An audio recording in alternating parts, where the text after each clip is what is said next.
Okay, building unbreakable self-belief. Let's jump right into this one. This is something that I personally wrestled with for many years over the course of my life and my career. It's something that I have seen a lot of other people struggle with as well. And pretty much everyone that I've consulted has had some kind of issue with self-belief at some point in their life. Usually more than once, definitely more than once. And I found that this was something that in my own personal journey through trying different approaches, different frameworks of thinking, I noted and reflected and documented what did and didn't work for me over the years so I could lean on those tools if and when I ever needed them, mainly for myself. And then what happened was I started providing those tools to other people and seeing remarkable transformations in their experience as well. Now, the first one was an interesting one. This first tip that I use, which is using borrowed belief. Now, what is borrowed belief? Borrowed belief is when you borrow somebody else's belief in you to get you started. Now, this can be really helpful, but what I also see is that there's a inflection point where it becomes disempowering if you do not shift it. Here's what I mean. We all tend to go to other people around us, usually people that we look up to believe in us, to give us a sense of belief or self-belief. And while that can be helpful to kickstart our journey and help us get going, what that does long term, if you leave that in position chronically, is that you end up relying on them for self-belief. And you're relying on an external source that if at some point they don't give it to you, then you become really volatile.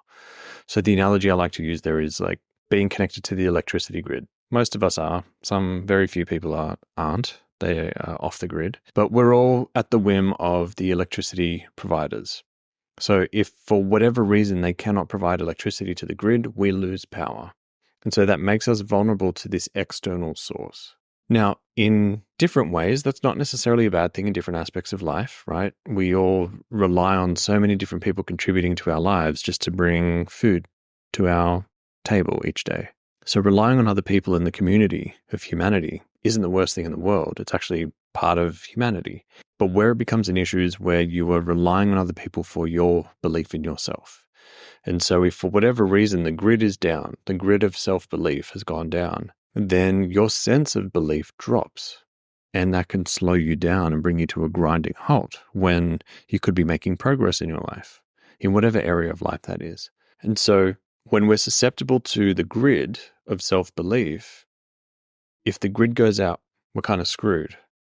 But if you switch at some point from relying on the grid, on the electricity grid for self-belief, and you become self-sustainable because you've got solar and you've got a battery that you store the solar energy on, and so you don't actually really need any electricity from the grid or any self-belief from the grid to help with the analogy, then you become self-sustaining. And so you're not at the whim of what's happening externally to you, whether or not somebody's available or whether or not somebody truly believes in what you're doing. You are authentic, you are aligned, and you're self-reliant, which is really important. And so I'm all for, at the beginning of your journey, whatever the journey may be, and you've sort of got like micro journeys nested within a bigger journey in your life. Whatever your journey may be, I'm all for borrowing belief from other people. If they're believing in you and you don't quite have that belief in yourself to get it done, sure, you can borrow their belief, but at some point you want to give it back to them. This is why I call it borrowing. You want to give it back to them because you're relying on yourself at some point. You just make the switch to where you build up enough evidence and enough certainty within yourself that you can do it, that you can then give it back to them and say, hey, thank you for that. That helped me a lot. That got me going. That initiated me getting into whatever it is. I want to express some gratitude and appreciation to you for that. Here it is. Like, here's that belief back. Thank you so much. That's something that's forever going to stay with me, but I'm going to take it from here. And as a result, that actually helps you fortify that self-belief that you've developed and increase that sense of self-reliance. So that was the first one that helped me. And that helped me in many different ways in my life. I've used that firstly in my career. I didn't necessarily believe in my ability to coach and help people, but there were a few key people in my life at the time that believed in me enough and nudged me along to persist and keep going when I just didn't have the belief to get started, and it paid off. But I realized very quickly that I was unconsciously relying on their support in their belief as they hit different challenges and so on. And I wanted to change that. So firstly, I wasn't so demanding on them for their belief, and I wasn't so vulnerable and volatile myself if I couldn't get it. I wanted to be able to sustain myself. And so I made the switch as I continued. People do the same when they start their fitness journey. If you haven't ever been training, or if you are getting back into training, or even with yoga or some kind of fitness journey that you're on, a lot of people will initially rely on a personal trainer or an exercise physiologist or a yoga teacher or yoga instructor to get them going on their journey. They're so inexperienced with what they're doing that they don't have the belief in their ability to not only do the exercises or the stretches or the maneuvers or whatever it might be, but also maintain it and continue going. And so they will rely on somebody else to believe in them and give them guidance and instruction. And a lot of that comes with believing from the personal trainer or the instructor to help you. But then at some point, if you keep it up and you build momentum, then eventually you make the switch and you're like, I've got it from here. Maybe once a month we'll have a session just to kind of keep me fine-tuning things. But from this point on, I'll maintain it myself. And so it's not limited to just one area of life. We see it in many areas of life. So use it to your advantage. If you're starting something new and you feel like you need to borrow the belief from someone, by all means do it. But do not hold on to it. Don't borrow it for very long. You want to make sure that once you feel proficient or that you can take it on your own from a certain point, hand that belief back energetically in your mind's eye if you need to, or actually just say to them like, hey, thank you for believing in me. I want to see if I can believe in myself from this point on. And there's just like a nice little exchange and paying back if you like, and you're sort of liberating yourself from the exchange. So give that a go. That was a huge one for me in my career. This next tip is an important one.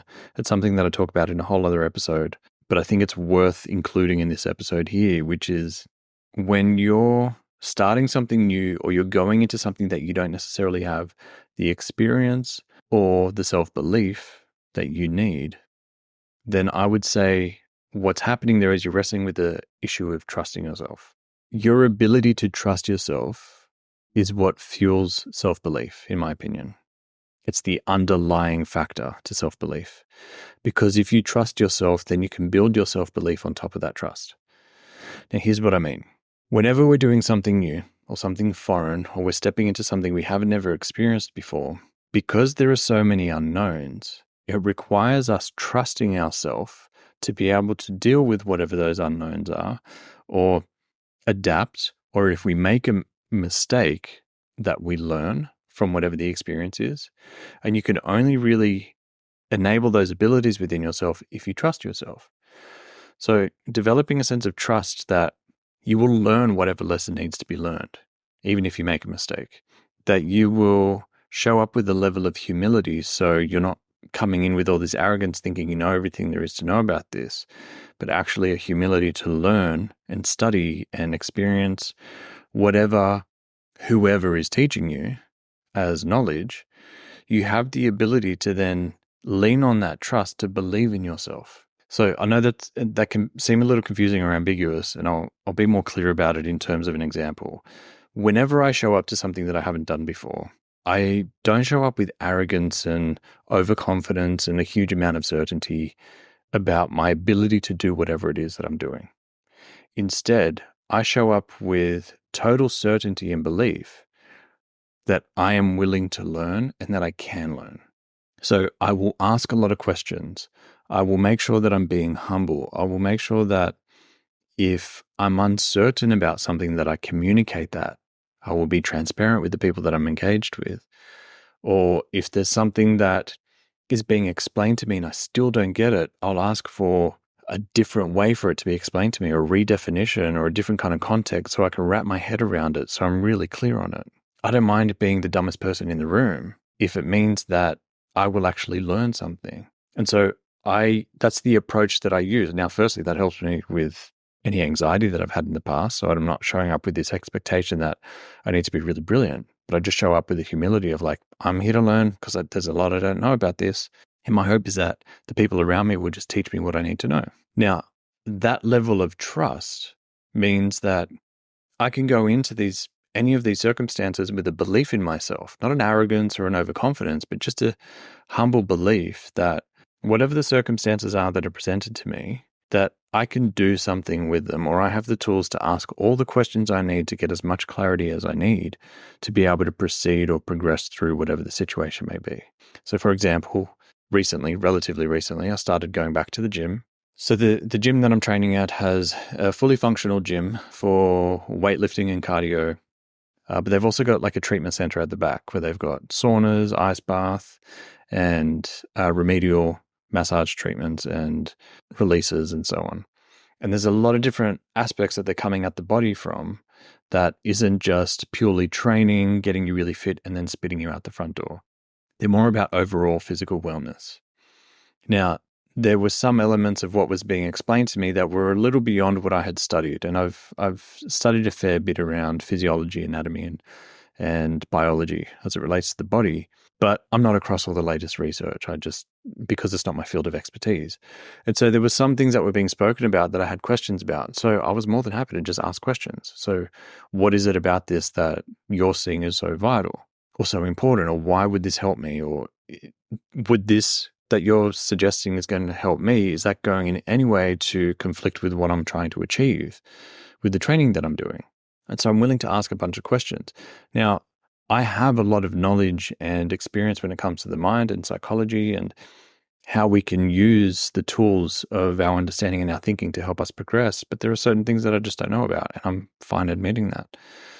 And so by asking these questions, I was showing up with a sense of self-belief that I was there to learn as much as I was there to train and experience certain goals. But at the same time, I was willing to ask a lot of questions and use those questions in order to help me fill in the gaps. And so I wasn't necessarily going in feeling inadequate or small or inferior in any way. I had a sense of self-belief, even though I wasn't the expert in the room, but the self-belief was in my ability to actually extract value and knowledge from the people around me. And that's proven to be helpful. I've taken the insight that they've given me. I've gone away and done my own research, found some things to be true and objective, and I found like similar data elsewhere. And then some things that have just raised more questions. So I go back with more questions and say, hey, what about this? I'm not sure I'm fully understanding that because I've found this that kind of conflicts with what you're saying. And then we'll have these conversations to get clarity. So it helps me get a better understanding. So all of that is to say, I trust in my ability to ask questions. And that trust helps me build self-belief in any situation that I have no idea what's going on or I have very minimal understanding or knowledge. And that I can go in with that self-belief that at least I know that I can learn and I can extract as much value from whatever the experience may be. And so that's a self-belief that isn't based on arrogance or overconfidence in any way. In my opinion, that's humble. And I usually recommend most people go into experiences that are unfamiliar or new with that framework of thinking. So trust in your ability, because all you need to do is show up, right? And this, I would say, is probably the third tip, is that showing up is the only bit that you really need to believe in yourself to be able to do. Showing up is the hardest part, and I would say it's 50% of the work, if not more, because nothing happens if you don't show up. So at the very least, believe in your ability to show up at whatever it may be that you're trying to achieve. If showing up means showing up to the first day on the new job, then it's literally believe in your ability to get yourself to the public transport, to then get yourself to the office from the public transport station and show up on your first day of work, right? Or if you're driving in or whatever it may be. Believe in your ability to actually navigate the physical logistics of getting yourself to physically show up to the job. If it's a meeting or a job interview, believe in your ability to show up to the Zoom meeting. If it's a virtual interview, or the physical location, if it's a cafe or an office or something like that you're showing up to, believe in your ability to do that. And that's 50% of the work. And then from that point, because you've developed belief into that moment, then what follows from that is more likely to have self-belief because you've developed a momentum in that belief just by showing up. If it's training, if you're not sure if you've got what it takes to train as hard as you want to, or to stick with your training as much as you want to. The hardest part of going to the gym, for example, or going to Pilates or yoga studio, whatever it is you're doing, is showing up to the studio or the gym. So just believe in your ability to show up to these places and you've done 50% of the work. Once you're there, you'll get started. It's rare that people go to the gym, show up and walk through the front doors and then say, no, I'm not going to do it. You've put the work in to get there, so you're probably going to do a bit of a workout. It may not be the most extreme workout. It may not be everything you've got. You're not necessarily going to leave everything in the gym in terms of all of your ability and push yourself really hard, but at least you're going to get some kind of workout in. And that one workout can make all the difference for you to build the momentum.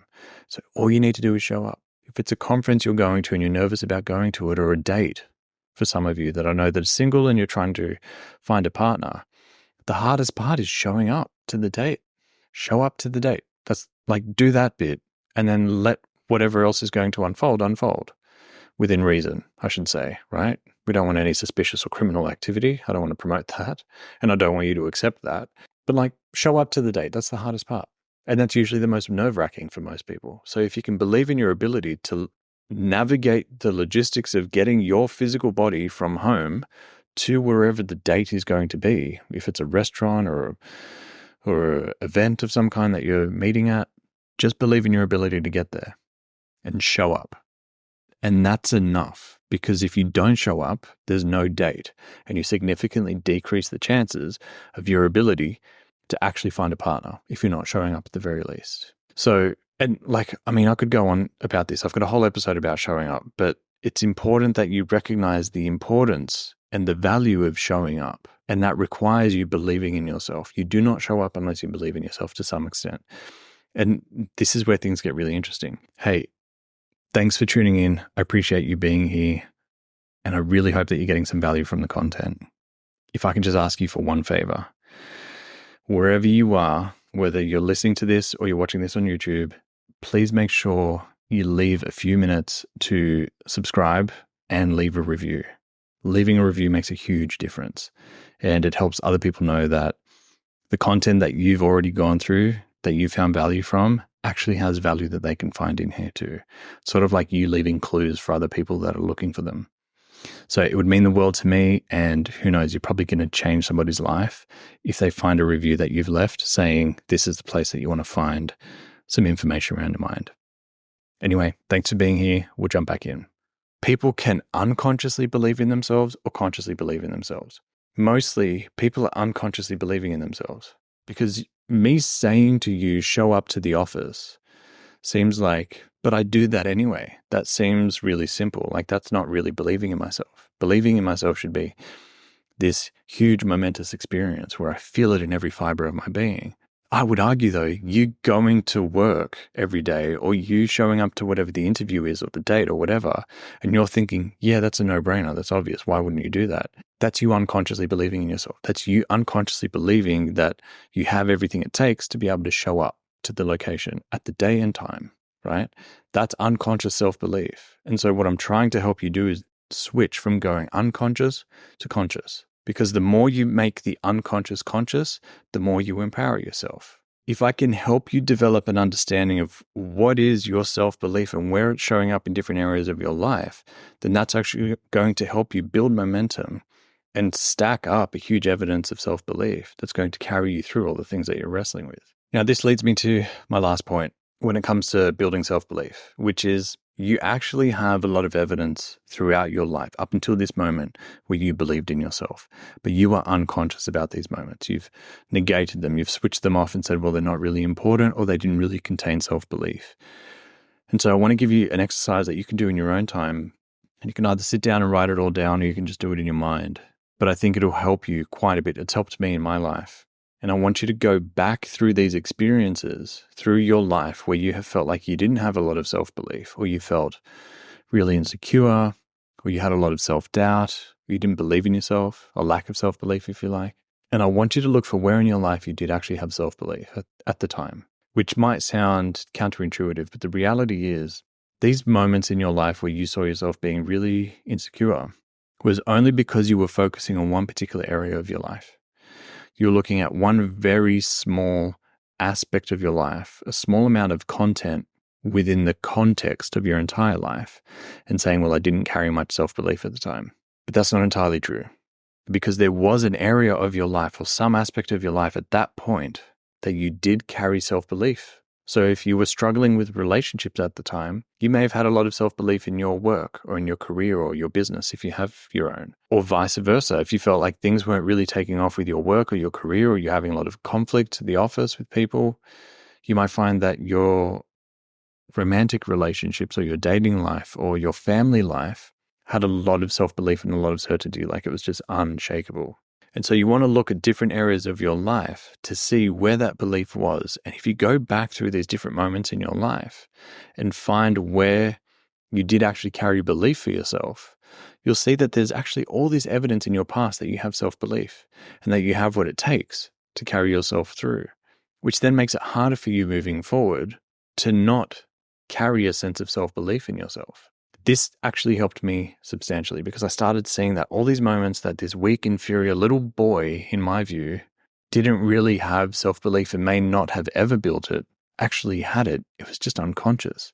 I wasn't aware of it at the time, but it was there. And the moment I started to shine a light on where my certainty and my self-belief was, that actually helped me move forward and not see myself in this light of being this weak little boy in a man's body. So it changed my perception of myself, but it also changed the sense of self-belief, and not into, like I've iterated this a few times, but it's not into a sense of overconfidence or arrogance, but into a genuine, humble self-belief where I don't think too much of myself and I certainly don't think too little of myself. And so it's right in the middle. It's this beautiful mixture of the two.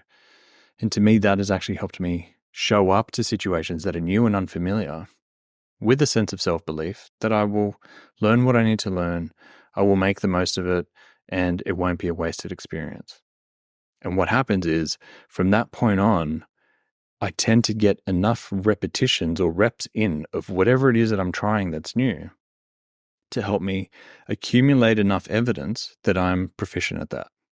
And that's all you need. You need enough self-belief to be able to show up, to get your reps in, to develop proficiency. And then once you develop enough proficiency over an amount of time, and it's just a matter of, it's not necessarily a matter of 10,000 hours like Malcolm Gladwell talks about, it's more about the reps. If you increase the reps, the total volume, it doesn't matter how much time, because if you think about doing, like if we do the math on this for a moment, if you do 52 reps in a year, that's once a week, for example, right? Now, if I took that same 52 reps and got you to do it in a week, you've done the same amount that somebody has done in a year. You've just condensed it into a shorter amount of time. So you're just increasing the intensity and you're shortening the learning loop. And so the more you do that, the more you increase the reps, but in a shorter amount of time, you're more likely to learn more, which helps you develop more ability to develop more reps. And so you'll achieve more within a year than you would within a week, or than anybody else would do in a year. And so that helps you develop an increase in the reps, which helps you learn faster, which helps you accumulate more evidence that you can do it, which helps you develop self-belief. So instead of going in saying to yourself, I believe that I can do it, I believe that I can try this, I believe that I can learn how to do that. You don't have to know how to do it straight away. Everyone's a beginner at everything at some point. So it's important that you understand that all you need to do is be able to show up long enough to be able to accumulate evidence that you can believe in yourself. And then from then on, you're not having to try and psych yourself into it and fake it until you make it, which is not the style that I prefer. I'd rather you just show up and give it a go and learn something about yourself, develop a lot of evidence, and then before you know it, the self-belief is there. So anyway, that's my rant on self-belief. I know that was a lot. There's a lot in there. This is probably about 15 years worth of experience that I've condensed into about 15 or 20 minutes. So you may need to come back to this a few times. Please come back to it if you feel like you're feeling a lack of self-belief, because I definitely want to help you build unbreakable self-belief. You deserve it. And it's not a question of if you have it, it's just a question of how soon you develop a conscious awareness of it. Anyway, thank you for being here. I appreciate you. Thanks for tuning in, and I'll see you in the next episode.